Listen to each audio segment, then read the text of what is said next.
Bugungi kunda migren bilan davolaydigan mutaxassislar soni ko'payib ketdi.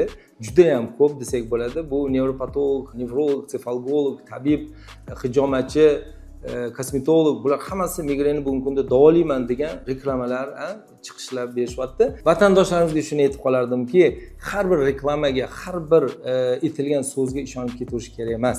Faqat mutaxassisga, birinchidan shifokorga murojaat qilish kerak. Demak, migren o'zi qanaqa kasallik? Migrenda kimga murojaat qilinadi? Avvalambor birinchi zveno bu nevropatologlar. Nevropatologlar davolasa, demak, epizodik migrenlar bo'ladi, o'tib ketuvchi migrenlar bo'ladi. Bular albatta konservativ yo'l bilan davolanadi bugungi kunda. Lekin surunkali migrenlar yillar davomida 10lab, 20, 30 yillab davolanadigan va konservativ davoni nafini ko'rmagan, effektini ko'rmagan bemorlarda migren xirurgiyasi taklif etiladi bugungi kunda.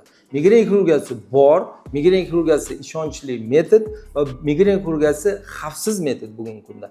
Bu butun dunyoda bajariladigan metod va Amerika Qo'shma Shtatlarida, Yevropada qachonki dori vositalari konservativ davoni nafi bo'lmaganda migren xirurgiyasiga o'tish mumkin degan, o'tish kerak degan tavsiyalar beriladi bugungi kunda. Sizga migrenni davosini taklif qilayotgan har bir so'zga, har bir reklamaga ishonib ketavermang aziz vatandoshlarim.